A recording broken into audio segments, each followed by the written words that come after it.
Alright, so you just got your new reptile and you just got a new enclosure for it, but now you're trying to figure out what's the best way to heat the enclosure. Well, in today's video I'm going to help you guys determine which heating element is best for you out of the two most popular options, which is either the heat lamp or the heat pad. So, let's get to it.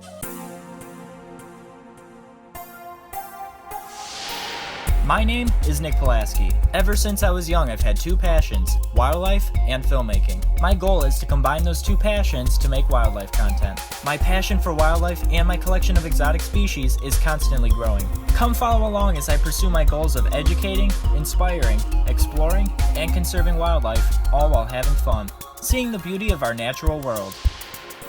So this is always an exciting time for new reptile keepers, or reptile keepers that have been in the hobby for a long time, is getting a brand new animal. And being that they are cold-blooded creatures, you do have to keep in mind what is going to be the best way to heat their enclosure, determining if they're more of a desert species or more so of a tropical species. Those are the things you have to keep in mind when determining what kind of heating element to go with. That's why I always recommend to people before you get an animal, do your research. Depending on where the species is native to will determine what the temperature requirements should be for the cage, among other requirements for their care. So I brought this cage here just to go as an example. It's a little 10-gallon that I have just as a spare tank. And what I'm going to basically do is I'm just going to show you a brief little demonstration on what you want to do as far as like setting up a cage for heating requirements. So regardless if you're going for a heat pad or a heat lamp, what you're going to have to do is you're going to give the animal some space to thermoregulate. So what I mean by that is a third of the cage should be heated, like so. So you have the heat element on one side of the cage, and what you're giving the animal is a variation of temperatures. So over here would be the cool side of the cage, farthest away from the heating element.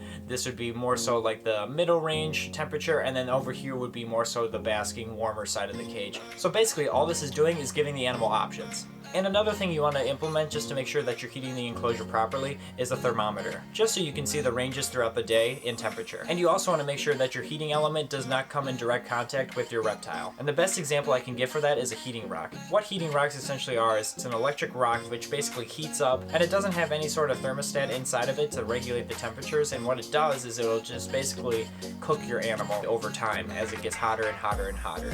And you're completely unaware of that until something goes wrong, or your snake or your reptile or whatever burns, and then you have more problems on your hands, if not an animal that's perished. And unfortunately I've seen it time and time again. But back to the two main ways of heating a reptile enclosure. Let's start with heat lamps. So for reptiles that love to bask, heat lamps are perfect. They also help with reptiles that prefer a day and night cycle. They're a more popular choice for reptiles that require higher ambient temperatures, as well as basking spots. And more commonly with heat lamps, there's two main kinds of bulbs that people use. The first would be halogen bulbs. So they're great for reptiles that are more tropical species of reptiles that require higher amounts of humidity. And the reason being for that is because they don't dry out the air. The second main type of bulb is incandescent bulbs, because depending on the wattage bulb that's used, they give off a lot of heat.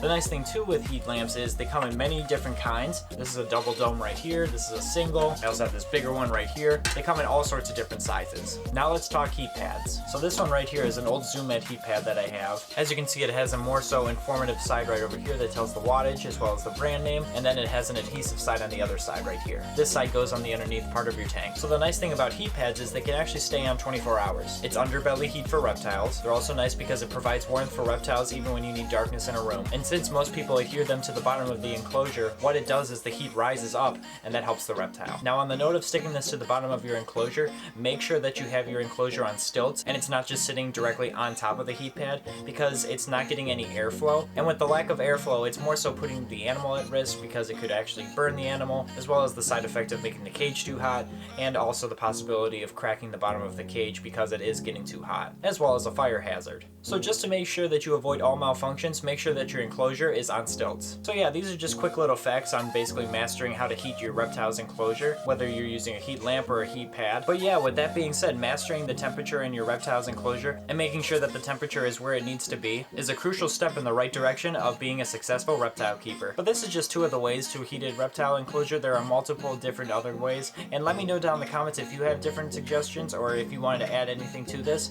We're all in this together, guys, and we're all in this reptile hobby, and it's an amazing hobby, and we have so many passionate people that have so many great ideas. So let's help each other out and let's do the best for our animals. If you liked today's video, could you give this video a thumbs up, as well as if you could subscribe to my channel? I would greatly appreciate it. And until next time, I will see you guys soon.